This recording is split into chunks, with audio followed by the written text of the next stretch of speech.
I think this was amazingly disruptive and painful for many of the people who worked at the Bureau. I mean, there were 1,700 people at the Bureau in the beginning of the year, and I think it's down to 1,300 something now.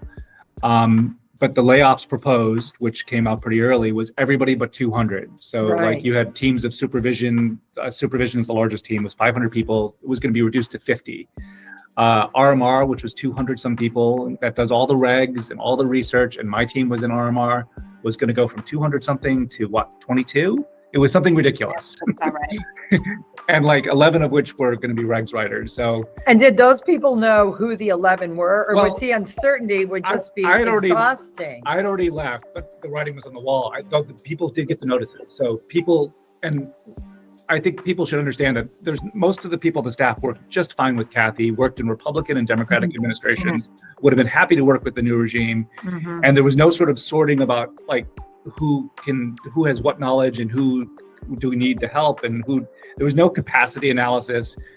Everyone I know got a RIF notice. So people who were always straight arrows, who had been at the Bureau from the beginning, who knew RESPA in and out. So, I mean, the disruption cannot be underestimated. I mean, a lot of us thought we'd spend the rest of our career at the Bureau. So this is not where we necessarily thought we'd be, but but Alexa can talk. She was there. I mean, I would just echo what Mark was saying. A number of my colleagues, had been there under Cordray, Mulvaney, Kreininger, Chopra, been through the different administrations, and were, sort of cautiously optimistic about what the new administration would bring, just, particularly given the Kathy Kreininger's tenure, right?